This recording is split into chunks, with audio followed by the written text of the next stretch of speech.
தாயக அபிவிருத்தியை நோக்கிய உலகளாவிய தமிழர் தொண்டு நிறுவனங்களின் கூட்டு செயற்றிட்டம் இங்கிலாந்தில் அங்குரார்ப்பணம். தாயக அபிவிருத்தியை நோக்கிய உலகளாவிய தமிழர் தொண்டு நிறுவனங்களின் கூட்டு செயற்றிட்டம் 1 கடந்த பிப்ரவரி 7, 2026 சனிக்கிழமையன்று இங்கிலாந்தில் உத்தியோகபூர்வமாக அங்குரார்ப்பணம் செய்து வைக்கப்பட்டுள்ளது.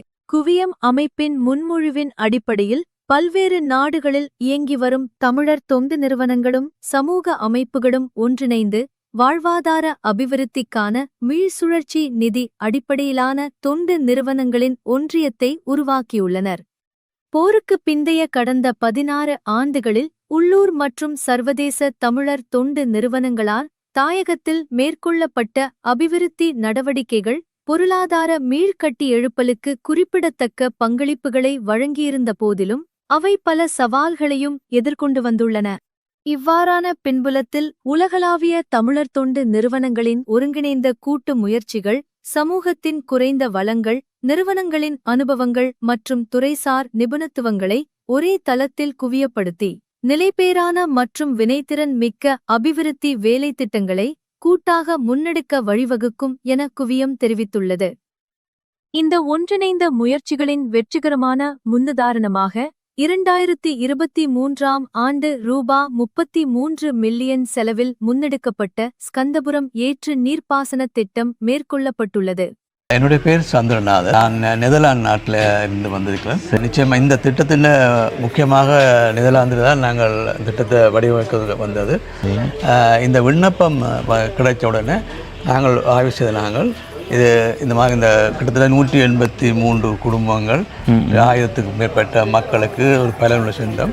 ஆனால் இந்த திட்டத்தை நாங்கள் செய்யாமல் விட்டால் இன்னும் ஒரு 20-30 வருஷத்துக்கு கூட இந்த அரசாங்கத்தை செய்யக்கூடிய வாய்ப்பு இல்லை.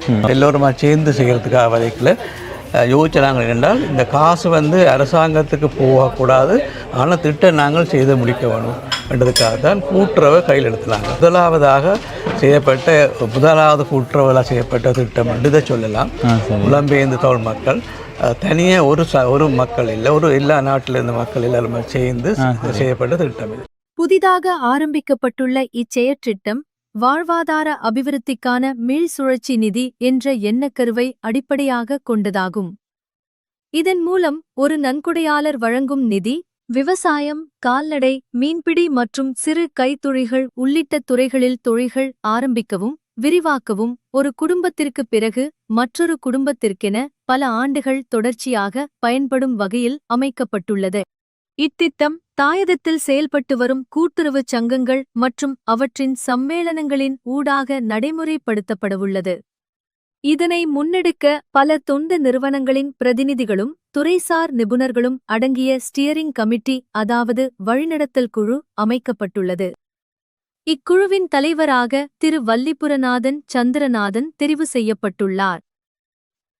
அவர் கூட்டுறவுத் துறையில் நீண்ட அனுபவம் பெற்றவராகவும் நெதர்லாந்து மனித நேய செயற்பாடுகளுக்கான கூட்டுறவுச் சங்கத்தின் பிரதிநிதிகளில் ஒருவராகவும் செயல்படுகின்றார்.